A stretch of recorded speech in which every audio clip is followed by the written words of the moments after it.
ක්‍රිස්තුස් වහන්සේ තුළ මා දෑබර දුවදරුවනි මා දෑබර සහෝදර සහෝදරියනි. ඕනෑම ජීවිතයක වටිනාකම වැඩි වෙන්නේ ඒ ජීවිතය ජීවත් වෙන විදිහානුව. ඒ නිසාම ඒ ජීවිතයේ බිහිවුණ පළාත ඒ ජීවිතයේ දැන් ජීවත් වෙන විදිහ ඒ වගේ මේ ජීවිතයේ හැදුන විදිහත් ඒ ජීවිතයේ වටිනාකම වැඩි වෙන්න බලපානවම තමයි. මා ප්‍රේමාන්තනි අපි දන්නවා මැණික් යම් කිසි විදිහට මිල අධික ඛනිජයක් කියන එක අපි දන්නවා. හැබැයි මේ මැණික් හැදෙන හැටියට හැදෙන විදිය අපි මෙනෙහි කරනකොට ඒ මැණිකේ තියෙන වටිනාකම වැඩි වෙන්න මැණිකට හේතුපාදක වෙන දේම අපේ ජීවිතවලටත් වටිනාකම වැඩි වෙන්න මේ ජීවිතය ඇයි මේ විදියට වටින්නේ කියලා තේරුම් ගන්න ලොකු උදව්වක් වෙනවා. මා ප්‍රේමන්තනි මැණිකක් හැදෙන්න අවුරුදු 100,000 ගාණක් යනවා. පොළව ඇතුලේ තියෙන හීන් සීරුවේ ගලා බහින දිය සීරාවක් ඒ දිය සීරාවත් එක්ක හිමින් සීරුවේ එකතු කරගෙන එන ඛනිජ වැලි ප්‍රමාණයක් යම් කිසි තැනක නතර වෙනවා. හැබැයි මේ නතර වුණ මේ ඛනිජ වැලි ප්‍රමාණය ක්‍රමක්‍රමයෙන් පොළවේ තියෙන සීතල, පොළවේ තියෙන රස්නය, පොළවේ තියෙන තෙරපුම, ස්වභාව ධර්මයේ තියෙන විපර්යාසයන් අර ගලාගෙන එන වතුරේ තියෙන හේතුපාදක නිසාම යම් කිසි කාලයකදී මේ ඛනිජ වැලි ප්‍රමාණය මැණිකක් බවට පත් වෙනවා. හැබැයි මැණිකුත් මා ප්‍රේමවන්තයනි විවිධ වර්ගවල මැණික් තිබෙනවා. මැණික එකම මිලක් නෙමෙයි. පළාත අනුවත් වෙනස් වෙනවා. මැණිකේ පාට අනුවත් වෙනස් වෙනවා. ඒ වගේම මැණිකේ තියෙන ප්‍රමාණය අනුවත් වෙනස් වෙනවා. ඒ නිසා මා ප්‍රේමවන්තයනි මේ මැණිකක් හැදෙන්න මෙච්චර විදිහේ විපර්යාසයක් සිද්ධ වෙනකොට ඔබගේ මගේ ජීවිතේත් මේ විපර්යාසයම ජීවත් වෙන කාලය පුරාමට සිද්ධ වෙනකොට තමයි ඔබගේ මගේ ජීවිතයේ තියෙන වටිනාකම වැඩි වෙන්නේ. ඔය වටිනාකම වැඩි වෙන්න මා ප්‍රේමවන්තයනි ඒකේ පාට බලපානවා, හැඩේ බලපානවා, ඒ වගේම ඔකේ බරත් බලපානවා.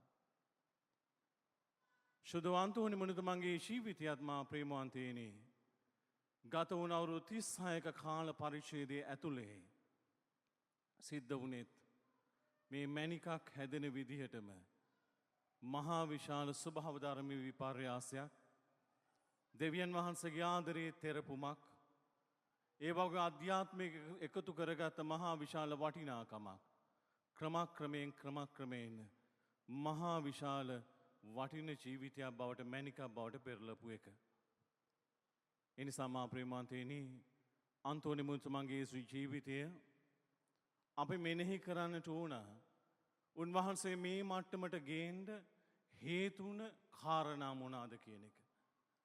පෞද්ගලික මගේ මෙනෙහි කිරීම ඇතුලේ මට කාරණා 8ක් හම්බ වුණා. ඇයි අන්තෝනි මුනිතුමා ඔබගේ මගේ ජීවිතයට වඩා ඇයි අපි ඊට වඩා උඩින් තියලා තියෙන්නේ? ඇයි සාන්තුවර ගතිය ඇතුලේ ඇයි අපි උන්වහන්සේ පිටිපස්සේ තාම එන්නේ පොර කකා කියන එක. උන්වහන්සේට අවුරුදු 36යි. 36ට අවුරුදු ගාණෙන් වැඩි අය මෙතන ඕන තරම් ඉන්නවා. මහලුවිය දක්වාම තමන්ගේ ජීවිතය අන්තෝනි මුන්දා සේවය කරන අය මෙතන ඕන තරම් ඉන්නවා. ඒ නිසා වයස 36 වුණාට ඒ ජීවිතේ ඊට වඩා කතා කළේ ඇයි? පළවෙනිම කාරණාව තමයි මා ප්‍රේමවන්තයනි උන්වහන්සේගේ ජීවිතය දෙවියන් වහන්සේත් එක්ක බද්ධ වෙලා තිබුණ විදිහ තමයි පළවෙනිම හේතුව උන්වහන්සේ කොච්චර වටිනවද කියලා හිතන්න. ඔබගේ මගේ ජීවිතය අද වෙනකන් අපි හිතුවේ නැති වුණාට අම්මාගෙන් අපිව වෙන් කළයින් පස්සේ පෙකණිවැල කැපුවයින් පස්සේ ඔබගේ මගේ ජීවිතේ එක නොමැකෙන ලකුණක් තියලා තියෙනවා. මේ ලකුණ අපි තාම හිතුවේ නැහැ. මේක අම්මගේ ආදරයෙන් හම්බෙච්ච තුවාලයක් කියන එක අපිට තාම තේරුන්නේ නැහැ. අම්මා මැරෙනකන් අපි මැරෙනකන් අපේ ජීවිතයට දුන්න නොමැකෙන බේත් දාලවත් සුව කරන්න බැරි. කෘතිම සර්ජරි එකකදීවත් වෙන් කරන්න හදන්න බැරි ලකුණක් ඔබට මට දුන්නා. ඒ තුවාලය තමයි නාභිය අපි බුරිය කියලා කියනවා. මේ සම්බන්ධතාවය අම්මා දුන්නේ නුඹගේ මගේ ජීවිතය තුවාලයක් හැටියට එතන සම්බන්ධ වෙලා තිබුණ ගැඹුරු ආදරේ බැඳීම හැටියට ඒක අම්මා දුන්න ලකුණ.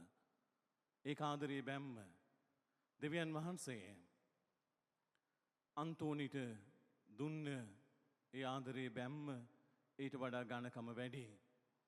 ඒ නිසාමයි මා ප්‍රේමවන්තයනි ඒ ජීවිතේ ගලාගෙන එනකොට මෙනෙහි කරන්න අපිට හම්බ වෙනවා සිද්ධීන් සමුදායක්. අන්තෝනිට පුළුවන්කම තිබුණා ජීවිතය දෙවියන් වහන්සේගෙන් අයින් කරගන්න. හැබැයි මේ ජීවිතය අයින් වෙන්නේ නැත්තේ අර තුවාලය ඊට වඩා දැනිච්ච හින්දා. පළවෙනි එක තමයි අන්තෝනි දෙවියන් වහන්සේත් එක්ක තිබුණ ගැඹුරු අධ්‍යාත්මික බැඳීම.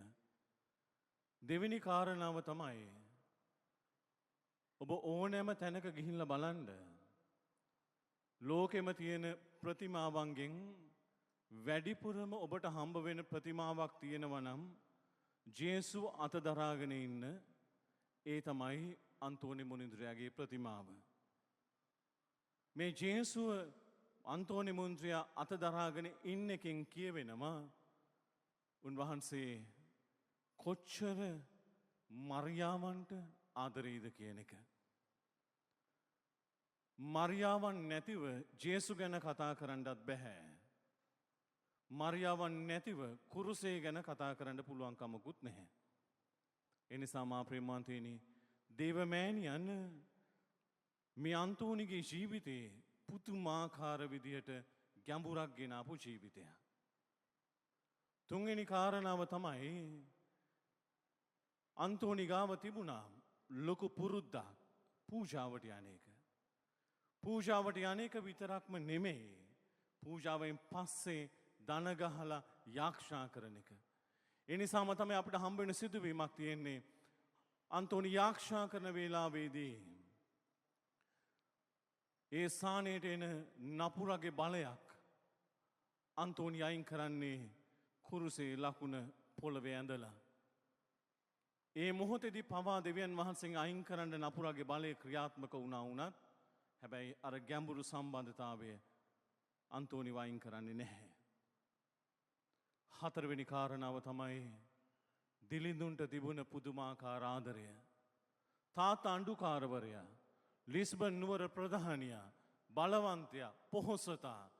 හැබැයි මේ ජීවිතය ඇතුලේ පහසුකම අයින් කරලා දිලිඳු ජීවිතේ වැළඳ ගන්නකොට අන්තෝනි මුනිතුමා ගාව තියෙනවා ජේසුගේ තියෙන දිලිඳු භාවය අයිති කරගන්න එක.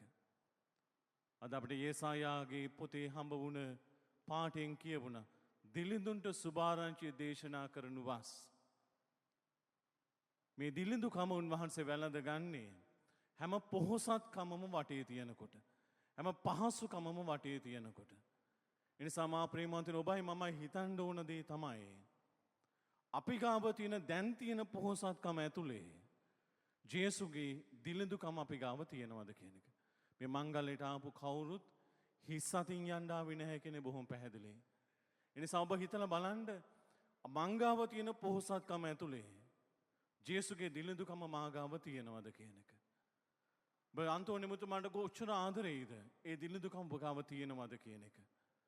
පොහොසත්කම ඔබ අයින් කරන්න හදනකොට දෙවියන් වහන්සේගෙන් හැබැයි ඔබ දිලිඳුකමත් එක්ක දෙවියන් වහන්සේත් එක්ක සම්බන්ධ වෙනවද කියන එක. පස්වෙනි කාරණාව තමයි මා ප්‍රේමවන්තයනි අන්තෝනිගේ ජීවිතයට දෙමාපියන් විසින් ලොකු අධ්‍යාත්මයක් දීලා තිබුණා. දෑබර දුවේ පුතේ මේ වෙලාව අපි ගැන හිතමු. වැඩිහිටියෝ ගැන හිතනකොට පාසල් යන අපි ගැන හිතමු. ඔබගේ ජීවිතේ ඇත්තටම අම්මා තාත්තා කියලා දෙන අධ්‍යාත්මයේ ගොඩනැගෙන ජීවිතයක්ද? එහෙම නැතිනම් නපුරා විසින් අරගෙන ගිය ජීවිතයක්ද? බැතන මෙනෙහි කරලා බලන්න ඔබට පුළුවන්කම තියෙනවද දෙවියන් වහන්සේ ඉස්සරහා අමංකව කියන්න මම ජේසුගේ දරුවෙක් කියන එක. අම්මා තාත්තා නොදැන න්‍යාය පත්‍රයක් ඔබගේ ජීවිතේ නැද්ද? ඔවුන්ට කියන්නේ නැතිව ගෙවන රහසිගත ජීවිතයක් ඔබ ගාව නැද්ද? හැබැයි මේ ජීවිතය අම්මා සහ තාත්තා ගොඩ නගන්නේ අධ්‍යාත්මිකව. ඒ නිසාම තමයි යාක්ෂාවේ ජීවිතයකට යන්නේ අන්තෝනී. දැබර දුවේ පුතේ, මේ යාක්ෂාවේ ජීවිතය අපිට නොමැති වුණොත් අපි ගොඩාක් වෙලාවට අපේ ජීවිතයේ නූල කඩාගත සරුංගලයක් හා සමානව ඉබාගාතේ යාවේ. Prayer is a powerhouse of God. මේ බලාගාරය නතර වෙනකොට ඔබට ජීවත් වෙන්න අමාරු වෙනවා. සබ හිතලා බලන්න, අම්මා තාත්තා කරන ඇවිටිලි කිරීම පෙරැත්තේ ඇතුලේ මේ යාක්ෂා කරන ජීවිතයක්ද කියන එක. අන්තෝනි මුල්සුමන්ඩ දේශනා කිරීම තමයි ඊළඟ ගුණාංගය. මේ දේශනාව ඇතුලේ මා ප්‍රේමවන්තයනි ලස්සන කතාවක් කියවෙනවා. අන්තෝනි මුනිතුමා දේශනා ජීවිතයේ පටන් ගන්නේ යම්කිසි දිව්‍ය පූජාවක කිසිම කෙනෙක් දේශනා කරන්න සූදානම් වෙලා නැහැයි කියලා දැනගත්තාම අන්තෝනිට කියනවා ඔබ ගිහිල්ලා දේශනා කරන්න. හැබැයි ඒ වෙලාවේ එන පිළිතුර තමයි මම දේශනා කරන්න ලෑස්ති නැහැ. හැබැයි අන්තෝනිට කියන නැහැ ඔබ දේශනා කරන්න. අන්තෝනි මුනිතුමාගේ ප්‍රතිමාවේ තියෙනවා පොතක් උසුලගෙන. මේ පොත සංකේතවත් කරන්නේ ඔහු ගාව තිබුණ වියක්ත දැනුම, ඒ වගේම තමයි දේව ධර්මයේ පිළිබඳව තියෙන ගැඹුරු දැනුම, සාශුද්ධ වූ බයිබලයේ පණිවිඩය අරගෙන යන්න තිබුණ ආසාව. ඒ නිසා තමයි මේ අන්තෝනි මුනිතුමාගේ අතේ තියෙන පොතෙන් කියවෙන්නේ ඔහු දේශනාවට ගැඹුරු පිපාසයක් තිබුණ කෙනෙක්. දේශනා කරන්න ගැඹුරු ආදරයක් තිබුණ කෙනෙක්. ඒ නිසා මා ප්‍රේමවන්තයනි, අපි ගැන හිතනවා නම් අද වගේ දවසක සුදෝ බයිබලයේ මෙනෙහි කරන ජීවත් කරවන්න ඔබට මට හැකියාව මොහොත වෙලාව තියෙනකොට අන්තෝනි මුනිතුමාගේ මංගල්‍යයට ඇවිල්ලා මේක මගේ මංගල්‍යය, මේක ගමේ මංගල්‍යය, මේකට එන්න ඕන කියලා හිතෙනකොට අර ප්‍රතිමාවේ තියෙන පොත ඔබට කතා කරන්නේ නැද්ද? බයිබලයේ මෙනෙහි කරන දේ වචනෙට ආසාවක් තියෙන, ඒක හදාරන, ඒක තම කෙනෙකුට කියලා දෙන කෙනෙක්ද මම? ඔය ප්‍රතිමාව 100,000 වාරයක් ඉඹලා ගිහිල්ලා ඇති. හැබැයි මේ ප්‍රතිමාවේ තියෙන මේ දෙවෙනි කරුණ මම ජේසුගේ ප්‍රතිමාව ගැන මෙනෙහි කළා. දෙක මේ පොත ගැන. ඔබ මෙතන ප්‍රතිමාව ස්පර්ශ කරනකොට ඔබට දැනෙන්නේ නැද්ද මේ සියලු දේ පිළිබඳ මම සාක්ෂි දරන කෙනෙක් වෙන්න ඕන කියන එක? ඒ වගේම තමයි මා ප්‍රේමවන්තයනි, මේ අන්තෝනි දෙව්සත්ලට ඇතුළු නැයින් පස්සේ අවුරුදු 15 දී අවුරුදු 24 දී පූජාතුරය ලබනවා අගොස්සියනු නිකායක පියතුමෙක් හැටියට.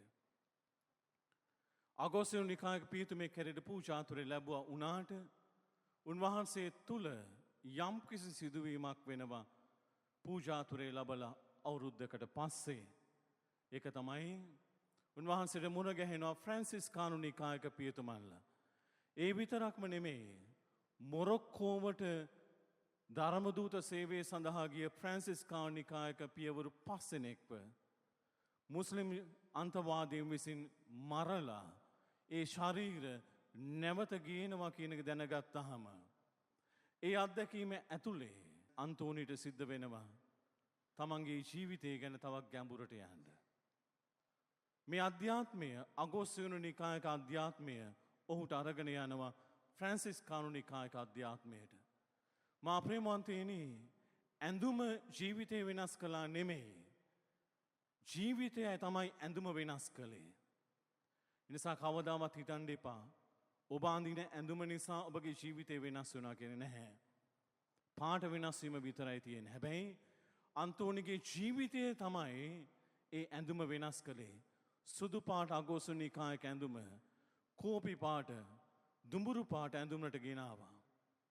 කොණ්ඩේ සම්පූර්ණයෙන් වවලා තිබුණ අවස්ථාවේ පල්ලියම කපලා ඔළුවේ කොණ්ඩේ හැඩය වෙනස් වුණා. මේක වෙනස් වුණේ ජීවිතය නිසා මිසක් ඇඳුම හින්දා නෙමෙයි. මා ප්‍රේමවන්තයනි, නුඹගේ මගේ ජීවිතවලට ස්වාමින් වහන්සේ දෙන පණිවිඩවල අද සුද්ධ ඔලියවිල්ලේ අපිට කියවුණා. උන්වහන්සේ කියනවා වග වලසුම් මැදට මා නුඹව යවන්නෙමි. පසුම්බියක් හෝ මල්ලක් හෝ පාවාහන් හෝ සැරෑටියක් හෝ රැගෙන නොයන්න. උන්වහන්සේගේ වචනය තුලේ ෆ්‍රැන්සිස් ඊට පස්සේ හිතනවා. එහෙමනම් මගේ දූත සේවාව තියෙන්නේ මොරොක්කෝවේ. 5ක් මැරුණා මම යනවා එතනට කියන එක. හැබැයි මා ප්‍රේමන්තනේ මේ වෙලාවේ දෙවියන් වහන්සේ ජීවිතේ ප්‍රයෝජනට ගන්න වෙනස් විදිහකට. උන්වහන්සේ අන්තෝනිව යවන්නේ නැහැ. අන්තෝනිය යව්වේ නැහැ. අන්තෝනිය ගත්ත ප්‍රයෝජනයට වඩා වෙනස් වුණා. මගේ අතේ තිබෙනවා මා ප්‍රේමවන්තයනි එක හා සමාන එක පාට තියෙන එක දිගක් එක පළලක් තියෙන එක බරක් තියෙන කොළ දෙකක් තියෙනවා. මේක සාමාන්‍ය වචනයෙන් කිව්වොත් එහෙම A4 කොළ දෙකක් තියෙනවා. මේ කොළ දෙක මා ප්‍රේමවන්තයනි මට වීසි කිරීමේ හැකියාව තිබෙනවා.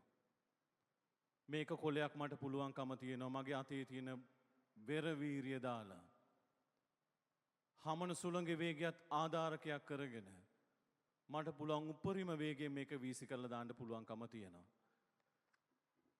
මම හිතනවා ඒක ගියේම නැහැ කියලා. ඒක වැටුනේ මම ඉන්න තැනමයි. දේශනා කරන දේශනා කූඩුවටම විතරයි. වැඩිම වුණොත් ගිය අඟල් 3ක් විතර දුරට යන්න ඇති. හැබැයි දුරක් වීසි උනේ නැති මේ කොළේ වගේම තමයි මේ කොළයත්. මේ කොළය හැබැයි මට ඊට වඩා දුරක් වීසි කිරීමේ හැකියාව තිබෙනවා. අන්තෝනිගේ ජීවිතයත් දෙවියන් වහන්සේ පාවිච්චි කළේ මේ විදිහට. අන්තෝනිට සිද්ධ වෙනවා. දෙවියන් වහන්සේගේ සැලැස්ම ඇතුලේ උන්වහන්සේට ඉඩක් දෙන්න ඒ ජීවිතේ වෙනස් කරන්න. ඒ නිසාම තමයි අන්තෝනිගේ ජීවිතය දෙවියන් වහන්සේගේ අත ඇතුලේ පොඩි වෙන්න ගත්තේ. අන්තෝනිගේ ජීවිතයේ හැඩය දෙවියන් වහන්සේ වෙනස් කළේ. අන්තෝනිගේ ජීවිතයේ ප්‍රමාණය උන්වහන්සේ වෙනස් කළා.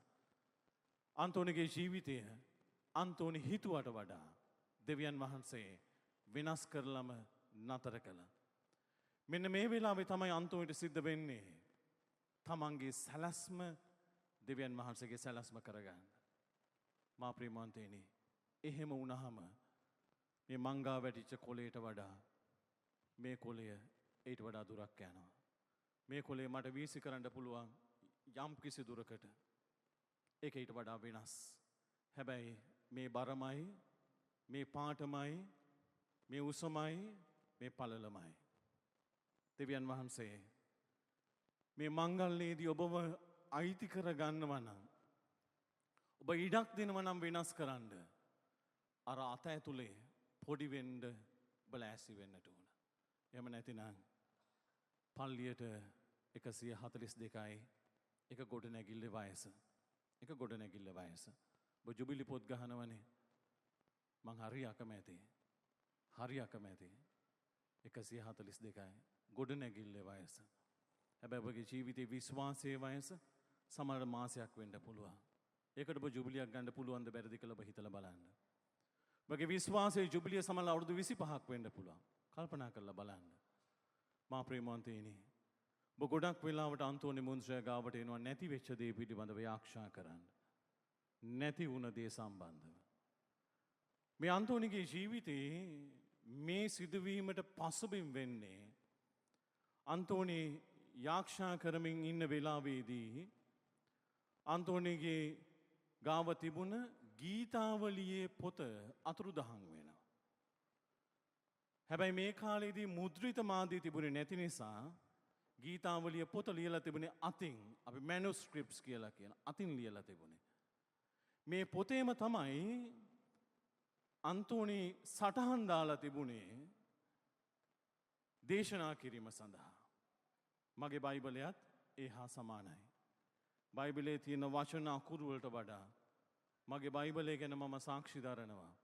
බයිබලයේ අතුරු සිදුරු නැතුව මම පෑනෙන් කුරුටු ගාලා පාට කරලා ඉරි ඇඳලා තියෙනවා. ඒ නිසා මේ බයිබලය මට මගේ ජීවිතයට වඩා වටිනවා.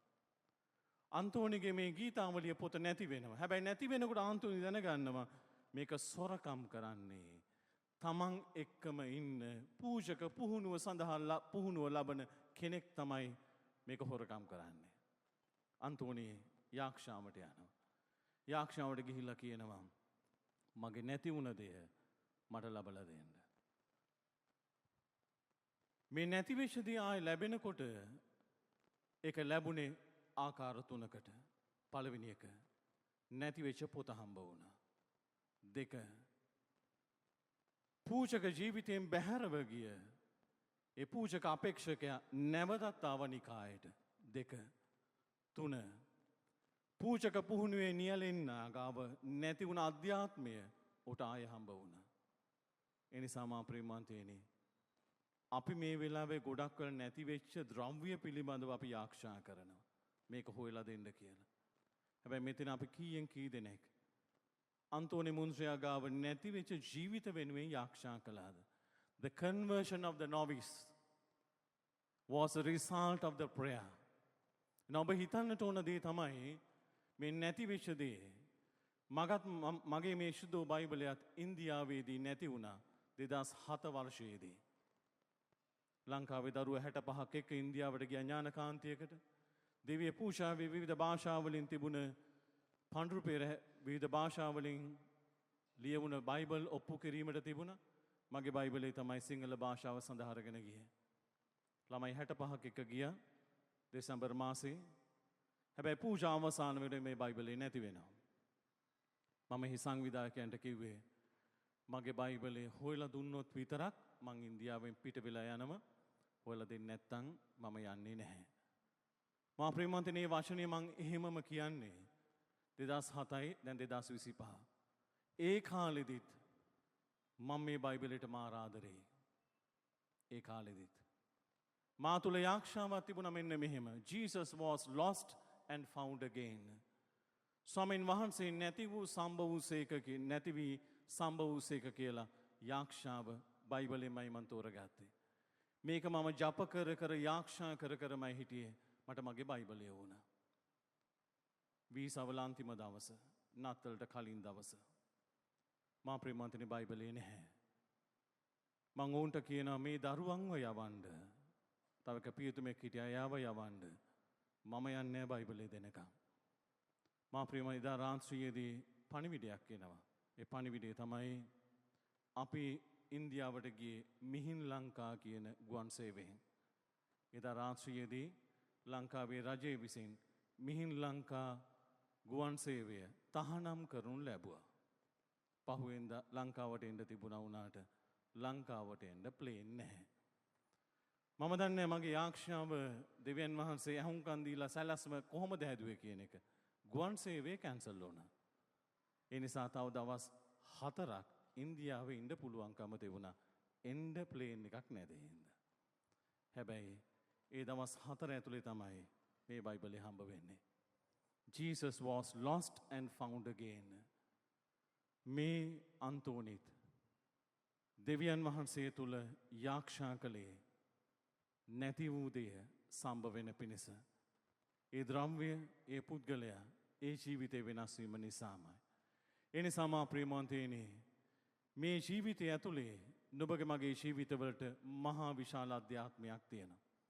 හැබැයි අපි කීයෙන් කී දෙනෙක් අන්තෝනි මුනිතුරුමන්ගේ නිහතමානිකම වැසිකිලි සෝදපු කෙනෙක් තමන් දෙව්සත්තාල් ජීවිතේදී ඒ නිහතමානිකම අපි ගාව තියෙනවද? ඒ සරලකම අපි ගාව තියෙනවද? අගෝස්තියන නිකායක අධ්‍යාත්මයයි ෆ්‍රැන්සිස්කානිකාක අධ්‍යාත්මයයි අරගෙන තමයි අන්තෝනිට මිනිස්සු කිව්වා hammer of the mystics කිව්වා මිත්‍යා දෘෂ්ටිකයන්ට මොහු මිටියක් හා සමානයි කියලා. මිත්‍යා දෘෂ්ටිකයන්ට ඔවුන් උගන්වන දේ පරාජය කරන්න මිටියක් කියලා කිව්වා. He is the hammer of the mystics.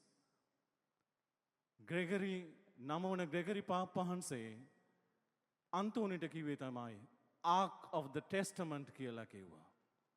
ඒ කිව්වේ ආක් කියලා කිව්වේ යමකින් වැසුන විවෘත නොවුන පෙට්ටියක් හා සමාන දෙයක්. ඒ නිසා තමයි Noah's Ark. ඒ කිව්වේ නෝවා සදපු නැව උඩින් වහලා තිබුණේ.